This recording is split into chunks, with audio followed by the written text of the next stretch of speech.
Hello everyone, and thank you for attending our session. My name is Tom Kopchak, And I'm Josh Neubecker. and today we're going to talk to you about what it looks like when you combine Splunk and hacking hydroelectric power plants. So hopefully you find that interesting, and this is the talk you're expecting to listen to. If not, just keep listening because you'll probably enjoy it. We really hope. So let's set the scene a little bit. I don't know about you, Josh, but we've splunked a lot of cool things as time has gone on. But I say, at Conf, I've seen all kinds of cool use cases of people splunking, different environments, different types of systems, airport systems, healthcare systems, all kinds of different things. But I hadn't really seen anyone splunk the power grid or a power plant. I don't know about you. Have you seen any of that? Nope. And it's very interesting to see. Yeah, and for this particular use case, we wanted to take it up a next level because we wanted to splunk a power plant, but we also wanted to see what it looked like when people hacked into it, specifically college students, and a lot of different groups of college students with various levels of hacking skills. And I needed like 20 power plants that were all the same. So that brought us to this scientific experiment that we're going to be talking about. And hopefully that's what we will be covering throughout the next bit of this presentation. So just a quick intro. My name is Tom Kopchak. I'm a Splunk implementation engineer at Hurricane Labs. And the competition that we're going to be talking about is CPTC. And I'm the business team lead and competition director there. And I'm Josh Neubecker. I'm on the CPTC monitoring team, and I also work at Hurricane Labs as a SOC analyst, working on alerts and tuning and improving searches. And Josh has had much opportunities to improve searches through this fun experiment that we did, as we will be talking about in the next couple sections of this presentation. So, like all good engineers, we're throwing out acronyms without telling you what they mean. So, let's first go into what is CPTC. Well, CPTC is a collegiate offensive security competition that has grown to the premier international event. And the challenge for this is to conduct a pen test of a fictitious company and deliver the results to management. Basically, this event combines offensive security, a custom built environment, aspects of business, and relates them all into one experience for college students. We started this back in 2015 and we're still going strong and have grown from a regional event in Rochester, New York, all the way to an international event with regions around the world. I'll also note that all of the photos taken in this were from 2019 and earlier. Obviously, we didn't have a lot of photos in 2020 due to the virtual nature of last year, but we're hoping we'll be back to a more normal view as time goes on. One of the cool things of CPTC is the theme that we create each year.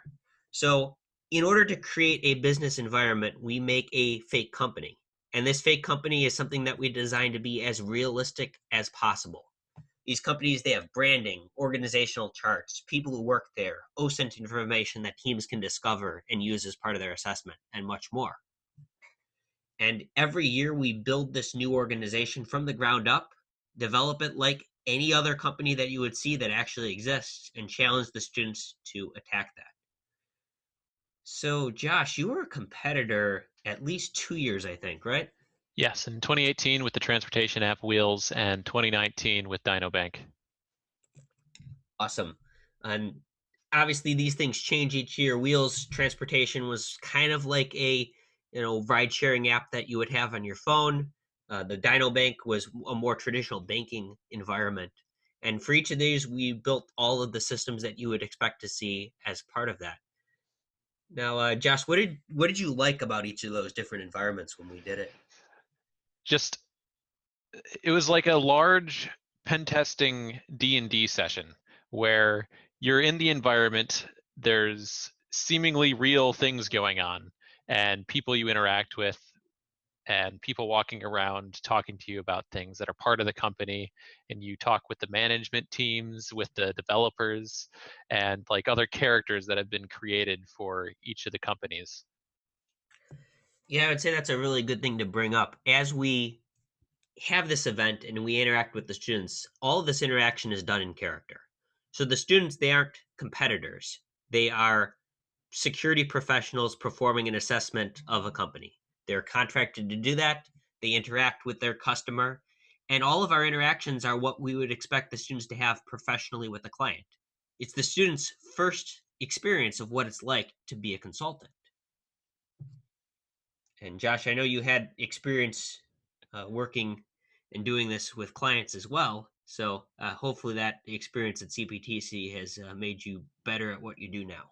Yes, for sure. It's made me a lot more comfortable in the situations because there's nothing worse than someone asking you what's a firewall when you're just sitting there with the client looking at you right in your face and you need to calmly explain. Yeah, I run into that myself all the time, especially around Splunk, where you just need to know how to explain something to a customer. And that's the experience we try to replicate for this. So you'll notice the 2020 theme was a public utility. And that's where we created an organization called Next Generation Power, Electric, and Water, or we'll refer to it as NGPU.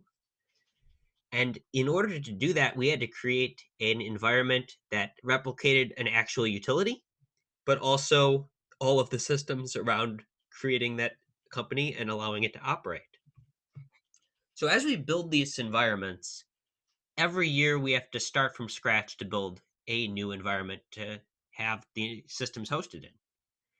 Typically, you'll see 20 to 40 different hosts, and some of these hosts are business hosts that support the operation of the company. That could be a working Active Directory environment, various Windows and Linux servers, all kinds of different systems that come together to make that happen. There's also production applications, like there'll be a chat system and an email system, but also a lot of custom applications. And our development team in CPTC does a great job, all of the volunteers who make that happen, building these custom applications. For the 2019 event where we did banking, they basically built an entire banking system from the ground up, designed to be intentionally vulnerable, but also function exactly like a actual banking system would, based on what they've seen when doing assessments of these things.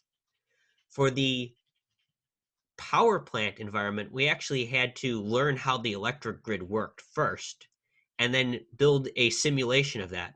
And we'll go into a little bit more detail about how that data was collected, how that environment operated, and how we got Splunk into it as well. The other thing is there are tons of vulnerabilities. There are plenty of things that we plan to be vulnerable, whether that is through things that aren't patched, insecure configurations, and the like. But there are also plenty of things that we don't necessarily intend on having as vulnerabilities that end up being discovered. And that's one of the things that makes this really unique.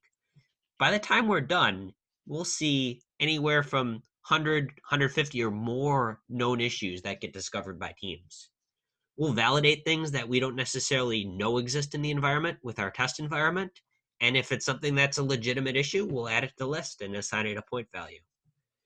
As you'll see in the spreadsheet here, we track all this information. And for the final event in 2020, last year, we actually went ahead and fixed quite a few of the issues that an overwhelming majority of the teams found, so that they had the experience of coming back for the second round of a pen test with an environment that was a lot more secure. So we try to replicate the look and feel of an actual company and the experience of what you would get working with a company that's going through a multi-phased security assessment. But here's the good part. So obviously this is Splunk B-side, so we have to talk about Splunk. And up to this point, you're probably thinking, how does Splunk fit into this? Well, I'm really glad you asked, because that is a huge part of what we do for this event. So my job in CPTC is to help support our research initiatives and also the team that handles monitoring and competition integrity. Josh is one of the members of that team as well. So basically, we Splunk everything. Let me show you real quick. So our Splunk environment basically consists fairly standard Splunk environment of indexers and search heads, enterprise security for some of the alerting that Josh is going to show you. And then we also have universal forwarders on everything. So universal forwarders will be sending data to the indexers. We will have them all talk in configured via the deployment server. And we'll also have other custom applications that are logging through HEC, or HTTP Event Collector. So we'll talk into a little bit more detail about that in some of the next slides. But just at a high level, it is a fairly simple Splunk environment, but it's scaled to collect a lot of data. So if there's data that's collected in the environment, we try to do it. Basically, if Windows or Linux inputs exist in Splunk or can be enabled, we will do that. We turn the thresholds to have higher visibility into what is going on. So for example, one of the things that exists in the Linux TA or the Nix TA is the ability to collect the PS data from Linux. We'll typically collect that at a much higher threshold than normal so we can see a lot more of what's happening. Also, we'll add custom inputs to support the competition. Some of the key source types that we collect. One of the biggest ones, and I know, Josh, you found a lot of value in this one, is the stream data. So we collect HTTP and DNS to get some more in-depth visibility into those data sources, but we also collect stream TCP and UDP so we can see all those connections. And what we'll do is, in some of these next examples, we'll show you how we actually use this data. With event log, we look for authentication, change, other security events in the Windows event log. We have sysmon for process logging on all of the Windows systems. We have Windows netmon, which shows traffic logs by process. I actually want to show you that in our Splunk environment because this has been really useful. Yes, a note on the Windows netmon. These are my favorite type of logs for anything security related. Getting traffic logs by process so you can actually see what's making the connection is huge for visibility. Yeah, so you'll see, for example, in this search, we have nmap.exe making outbound connection from this IP address to this remote IP address. We see the ports involved. We also, in the spirit of the competition, we know what team is doing it. And each of these team environments are actually totally separate. So if we see a log event coming from team number 9 in this example, we know exactly what school is doing that work. And this is all collected separately on a per environment basis, and all of those resources aren't shared at all. So it gives us great visibility into what's happening. And yeah, Josh, the work that you've done to use this data has kind of impressed me, and I didn't necessarily know you could do that until I saw this data with what you were doing with it. One of the other sources that we have is transcripts. So bash history and PowerShell transcripts, so we can see commands that are entered and what students are doing on the systems. So we have this really cool dashboard that someone else on the monitoring team, Tim, built. And this has all kinds of information basically on a team-by-team basis of what is happening, as well as an overview. So we can see top commands that are being run, a distribution of commands. If we scroll down, we'll see team-by-team basis of what systems and what commands are run on all of those systems.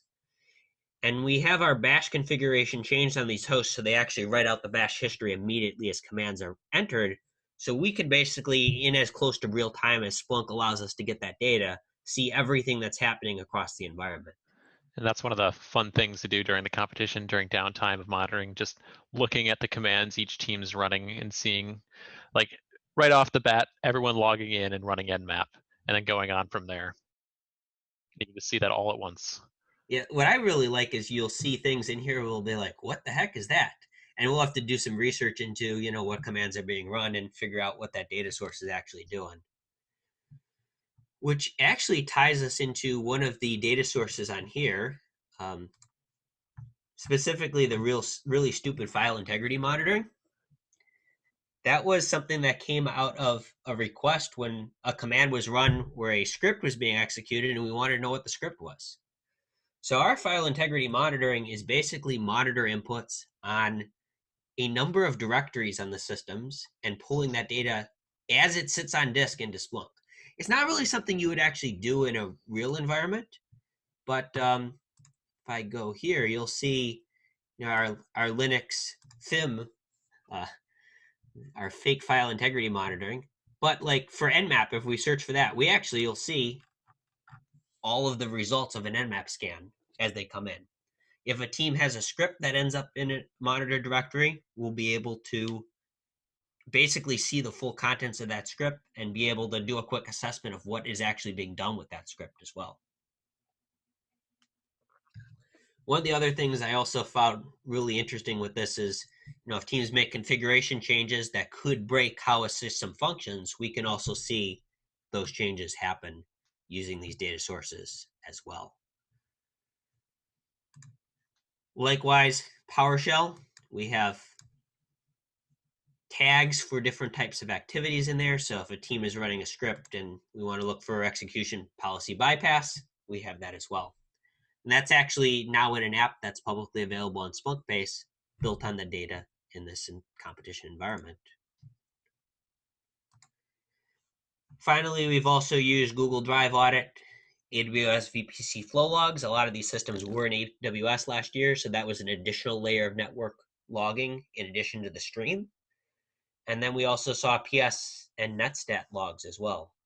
So our general idea is the ability to see everything that happens on these systems, what connections are made between systems, how the students interact with those systems, and what changes might be done or impact in the environment as the result of doing the test.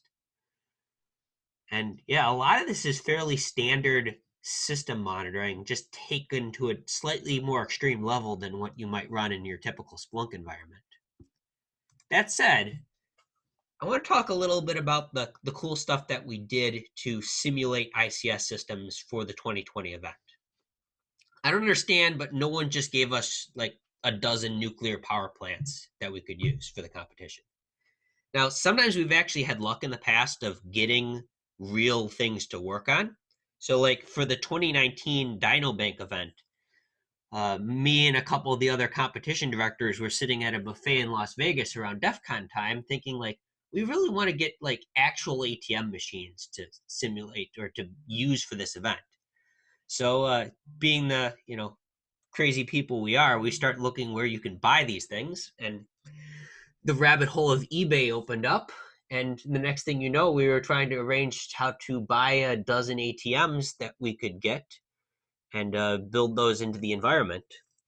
And one thing led to another, and a couple weeks later, I was driving a truck across Ohio, picked up some ATMs, took them to Rochester, and then a team spent a month or so building a custom way to make an analog ATM with a dial-up modem interact with the system in AWS.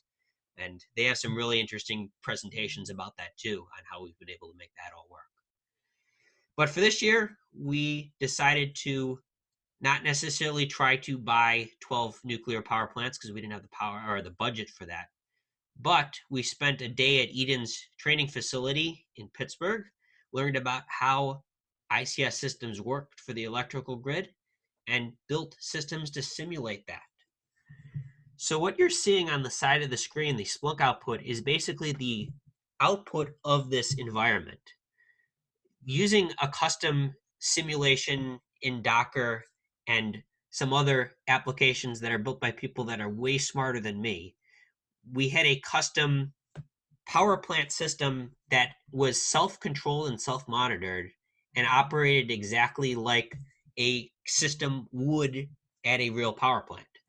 So for example, things like the water level in the dam for the hydroelectric power plant component of this event, that would actually be monitored by sensors that would receive data from other components of this environment. And that data would be fed back into the main control system. And the controller would actually do things like regulate the water level and respond to student activity. If a team ran a scan against one of these environments, what you would see is there would be interruptions with the data, or bad data would be sent. And this would result in a situation such as invalid things would happen because the controller wouldn't understand how to handle the data that it was getting. And a great example is we actually had a problem when we were setting one of these up before the event and the water level was reporting high, where we started the system and just watched in our Splunk graphs the data showing the water level get back to a normal level. And that was all without any interaction from us. The PLCs that we built, those logged to Splunk via HTTP Event Collector, or HEC, and that created the dam monitoring dashboard. This was a really cool setup that we had to watch all of the lake level in this dam across the team for all of the teams across all the participants as they happened. Let's go ahead and show you what that looked like. So this is a historical view during one of our regional events. And what you can see is the system was basically designed to keep the lake level between about the 75 to 85 foot range, as you see on this graph. And any of these times where you see a massive swing in lake level, that was when something happened, where the controller crashed, typically due to students sending invalid data to the dam controller. And this created a bunch of interesting scenarios where obviously teams would say, oh, yeah, we didn't touch those things. And Josh, you can tell us the stories of what happened. Yes. So they get a call and they'd be asking, well, your dam's going down. What are you guys doing? And it's like, oh, we don't. We have one of those calls. Yeah, You we know what? do. We can play that. Yeah, let me play that, just the beginning of it, because I think it'll kind of simulate what the students had to kind of experience. Hello, is this team 4? Yes, it is. Yeah, we got a problem here. My dam control board is completely locked up, and my engineers are saying that it's you guys. Okay, I'm not too sure about that moment. So yeah, they've received a call from the team that was responsible for monitoring the dam, obviously in a somewhat state of panic when your water level in your dam suddenly dropped by about 50 to 60 feet or exceeded the level of the dam by about 25 feet. Obviously, that's a problem. You don't want to have a national emergency. So there was a little bit of a panic that was there. And teams obviously sometimes were, they responded to a little bit differently. Some teams, obviously had a good idea what was going on. And some teams, they said it wasn't them. So Josh, as the one of the individuals responsible for investigating those sorts of things, what did you see? So when a team says it wasn't them, we have the logs, and it was them. So some of the logs that we have that help with letting us know exactly what the student was doing that caused the dam to overflow. So on the Windows side, we have the Windows netmon logs that show the exact process that was talking to the dam on its control port. We have on the Linux side, PS logging would show the command arguments, and a lot of times with Nmap and OpenVAS and other tools, the IP address of PLC controller would show up in those logs. And then stream TCP, just to get the source that was talking to the dam, and sometimes HTTP, even from web browsers, which you can see on the right.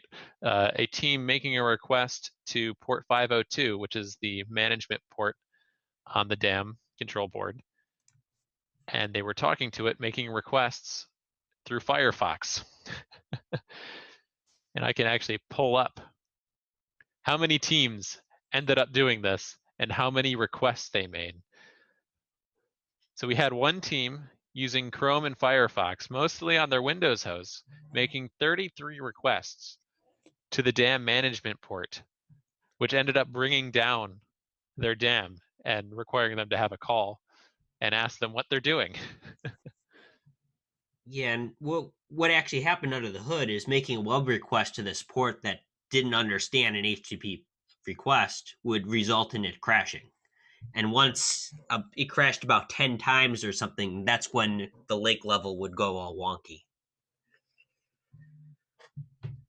And one of the things to point out for this is obviously the goal of this whole event is education. And one of the things that students have to face, and I have to face as a professional too, is what do you do when a customer either accuses you of something or asks what's going on? And how do you handle that appropriately? And one of our educational goals here was basically to say, okay, when something happens, you might not know what's going on. You might not necessarily understand why the customer is saying what they're saying, but take the time, figure out the information, see what data is there, and see how it relates to what you're doing and handle it appropriately. And some teams did a much better job with this as some of the others, but it's one of those things that as they get this experience, they'll be better equipped to do that in the future when they're working in the industry.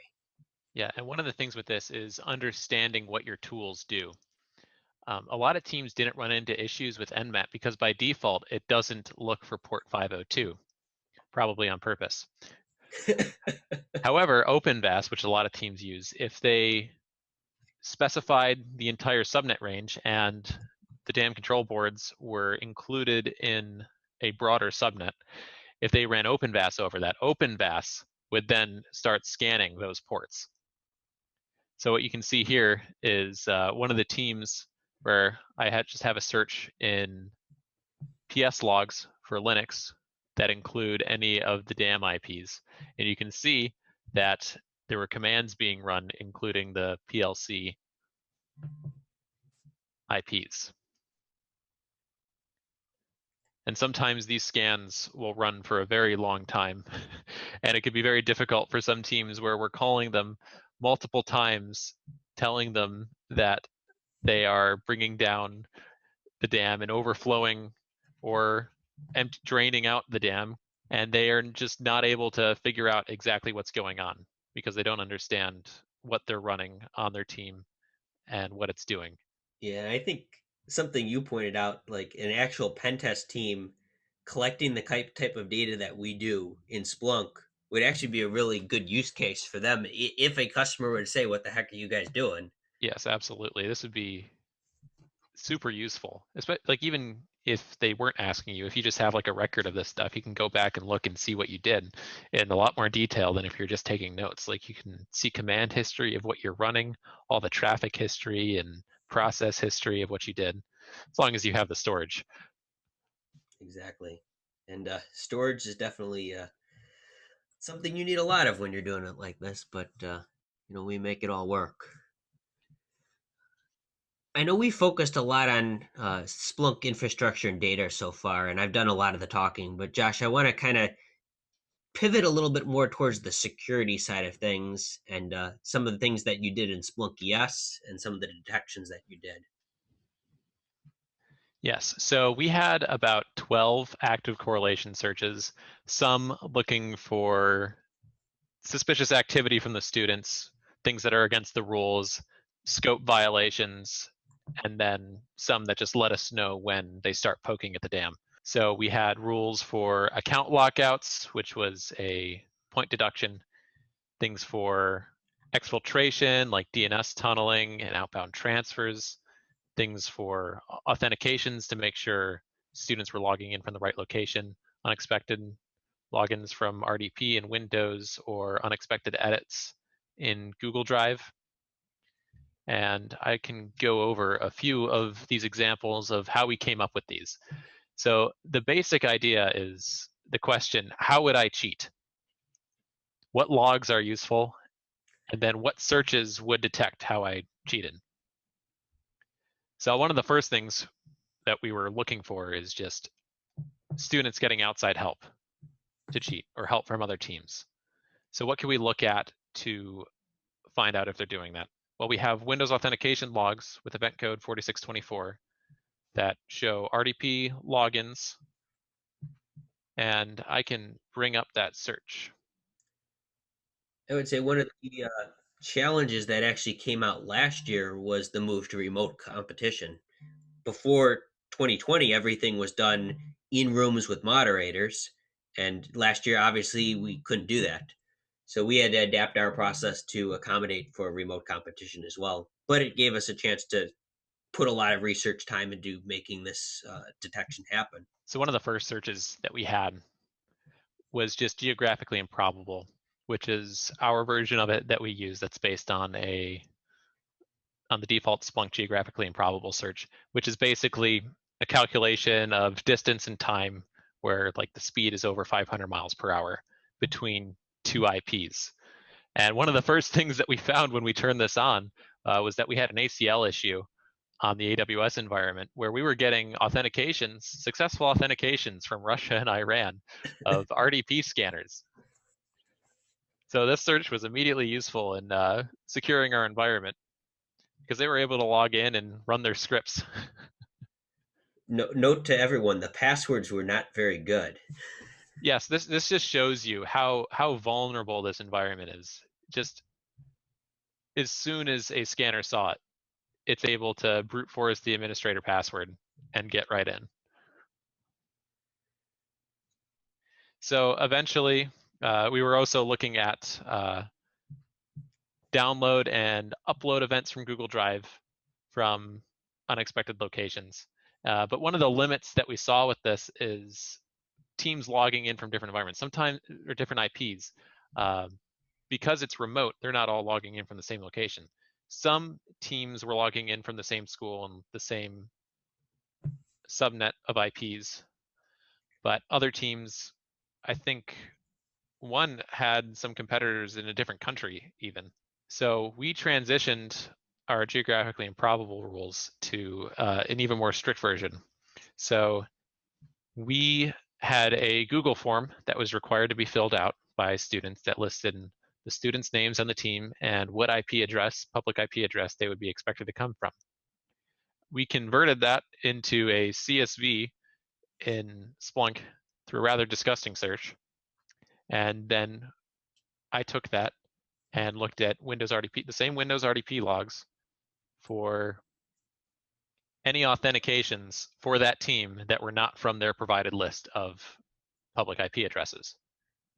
And one of the things that's really useful about this is we would immediately see if another team was helping a team, and you can tell what that team was. And we did the same thing with Google Drive. If they gave their login to like their coach or something and he was in a different location, we would then see them helping them edit their pen test report. So our second round of searches that immediately came to mind was exfiltration of competition data or even entire hosts. And something that happens is a team might want to have this environment to test on because the environment does stay somewhat similar between regionals and nationals. So if a team wanted to get an advantage, an unfair advantage, they can exfil entire applications on the host or the entire box itself. So one of the things we looked for was just large outbound transfers, which we ended up with a lot of false positives with this because exfiltration is one of the hardest things to alert on in Splunk or in general even. So a lot of what we saw was teams downloading password lists from CrackStation, which would be a bytes in field, and we were looking at bytes out. So I'm not entirely sure why it started showing up in the bytes out field. But you can see that search that I have here, which is just simply using the network traffic data model, looking at public IPs where the total bytes out to that IP within a 15-minute time span was over a gigabyte. And then more interestingly, we were also looking for DNS tunneling. So with large transfers, we can look at that. But what if you're just sending a small amount of data and you don't want to get caught? DNS tunneling is a really useful way to avoid detection. So we used a search for that as well. And that was just using stream DNS logs. And the first iteration of this was just getting a sum of the length of each of the queries, adding it all up. And then if that's over 10,000 and there were more than 100 unique queries, we would alert on that. But some of the false positives we saw with this was CDNs causing false positives, as well as DNS reconnaissance, which I wasn't expecting to catch with this, but we actually caught quite a few examples of teams running DNS recon against the DNS server and the ngpu.com and Millennial Power domains. So this evolved into a more complicated search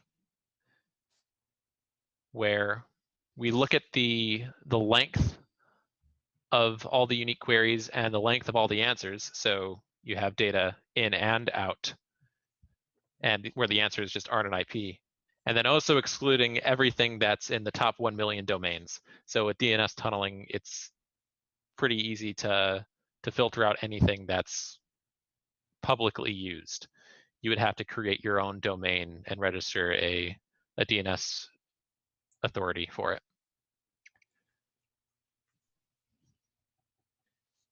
Beyond catching cheating and other rule violations, we're also looking for out of scope activity. So teams scanning public IP addresses, which is a problem for us in our AWS environment, because that's I know you can probably better answer that, Tom, of issues if we get an email from AWS from scanning public IPs. Yeah, we've definitely had that happen where we've actually gotten reports from AWS of, hey, stop scanning other things on the internet that aren't necessarily even things we own. So that's obviously a problem. And that's something that in character, we would talk to the teams as, hey, what are you doing? And why are you scanning things that are not stuff that is in scope? So that's obviously an issue. We've had that happen before. One of the things that was actually interesting this year was the public website was hosted on an AWS host, but with the default DNS configuration in the environment, it would just go to the AWS IP as opposed to the subnets that were actually in scope.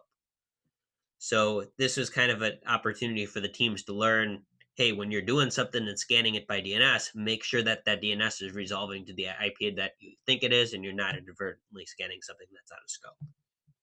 Yeah, and we developed these two searches to catch that kind of activity. So port scanning of public IPs and brute forcing directories on public IPs. So for port scanning, it's just a simple port count over 50 to the same destination. And then with HTTP brute forcing, we're just looking at a large amount of URLs being requested on the same destination where the destination is a public IP. And we have a macro to easily search for all public IP address space. So what that ended up looking like was a lot of teams running Dirbuster on the public website. And you can see like the URL counts and the requests being made and how many there are from these teams. Yep. And now, if those teams were doing it against the actual web server in the environment, that wouldn't be a problem. Our goal here was to identify behavior that would put CPTC as an organization potentially at risk, and we don't want to have that happen, especially for us as competition organizers. So, lessons we learned from this and where we can improve. There's a lot of things that we've learned over the years. We've been doing this, 5 years or more on the Splunk side of things, and every year we keep building on what we've done. One of the great things about this year is we had so many different regionals. How many regionals did we have this year? There were 8 different regionals across six different weekends. So basically every weekend in October and half of November, there was an event that was going on the entire weekend. So it was a little exhausting on the competition organization side, but from the fine-tuning our process, it was amazing.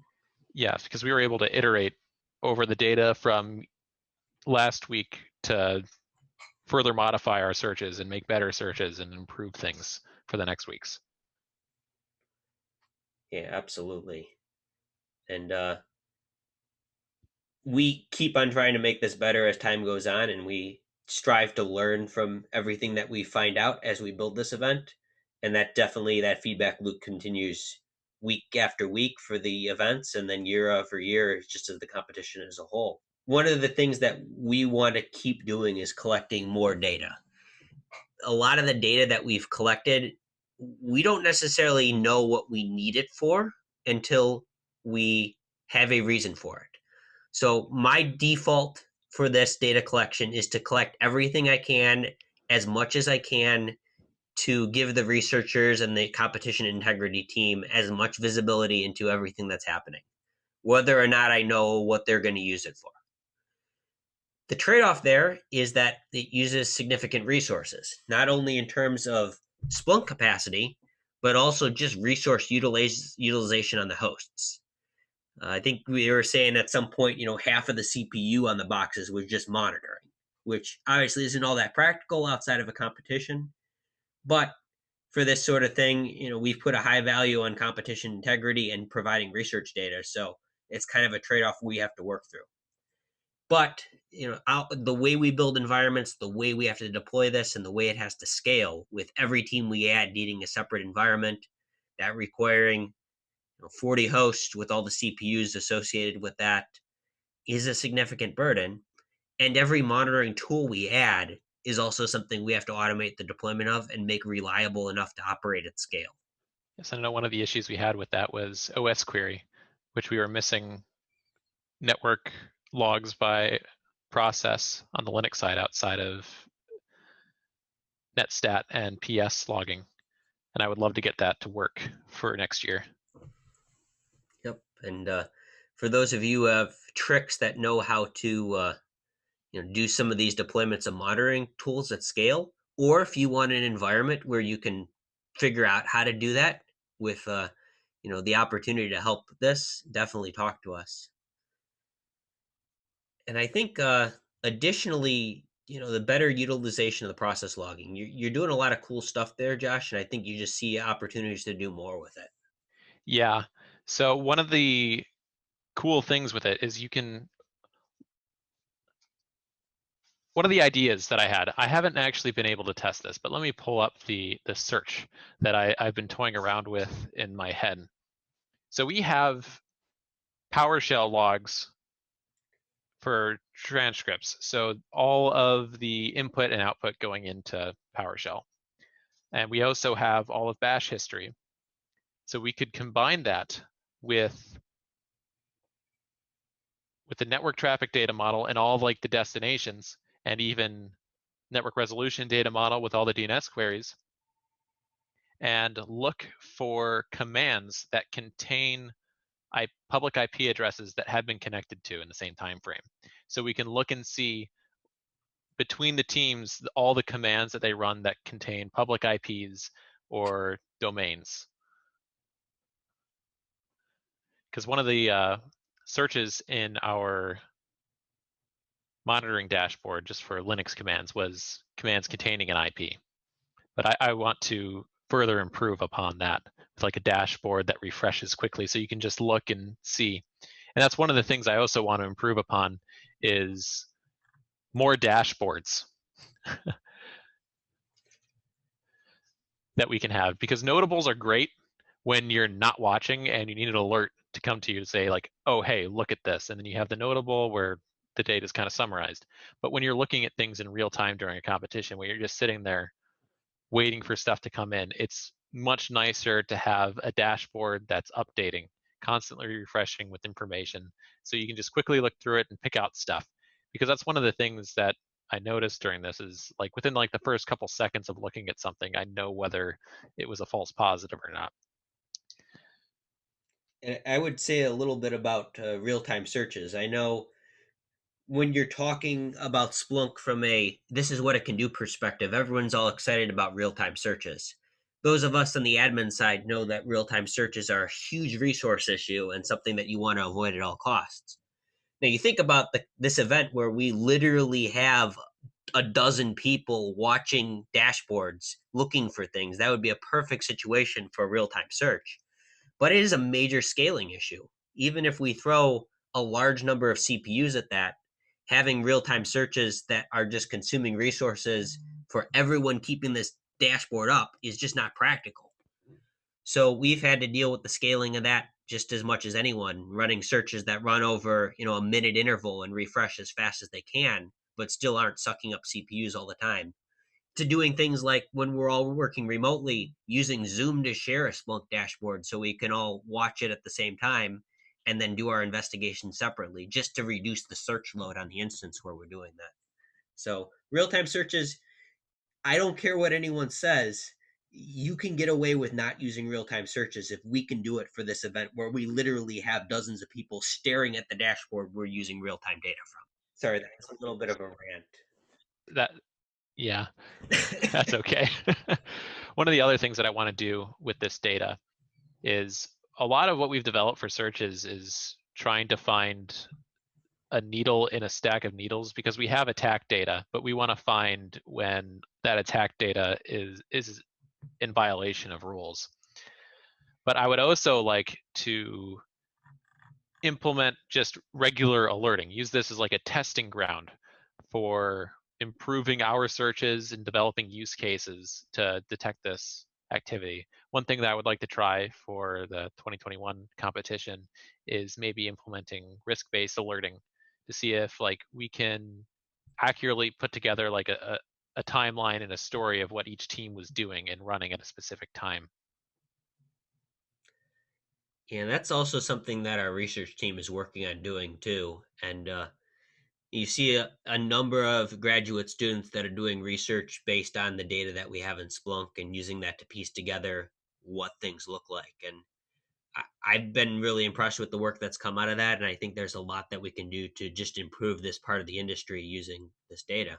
Speaking of using this data, let's talk a little bit about how we at Hurricane Labs use this to help our customers. So Josh and I, obviously, we volunteer a ton of time to make CPTC better. And Hurricane Labs, our employer, gives us a lot of flexibility to work on this event, often a lot of times alongside what we're doing. So we appreciate that and obviously want to use this to make us better as a company. So a lot of the searches we use, they have real applications outside of CPTC. And Josh, you're a SOC analyst and architect, and you're best to describe that. Yeah, so some of the searches I started with, I pulled from things that we implement at our customers. And I've been able to iterate and improve upon these searches through having actual attack data. And one of the things we're missing is the noise that a regular customer has, but still, like looking at what happens when someone runs Mimikatz, what happens when someone's using PS exec to log into a workstation, what kind of logs show up, how can we detect this elsewhere? And that's a huge resource that the CPTC data set has. And I love the fact that if a customer is looking for something to detect something, you can actually run it against the CPTC data, see what it spits back. And, like Mimikatz, for example, there's almost zero chance that that doesn't exist somewhere in our data. And sure, you might just be looking for the command for that, but there's other things that are happening. And what else can we detect besides just the initial indicator? One of the other cool things I've been able to develop is the PowerShell transcript TA that's on Splunkbase with the link there. That's developed in support of a customer use case, but using the CPTC data as kind of my test bed and development platform for that. So that's an app that's freely available for you to use. And we've had a number of companies that I've seen use that and actually provide some feedback on there that I've brought back into the app. And definitely looking forward to using that some more. And then the other things that I really like about this is it supports our investigation practice. So if we have SOC analysts that are learning how to investigate something, we can point them to customer data, but we can also point them to this data set as well, where there's a lot more bad things that are happening, but it also allows you to see a lot of different levels of experience and different types of techniques happening. And this just makes us better and helps support our goal to continuously improve everything that we can do. So finally, call to action. So competitors, I'm sure there are many competitors, both former and current and future competitors watching this, because we know you do OSINT on the competition. So if you cheated, please tell us how, because we want to make better detections. And I'm kind of saying that in jest, but not really. Like, we want to know everything that we can to make this better and improve the event. And we trust everyone to be honest and compete with integrity.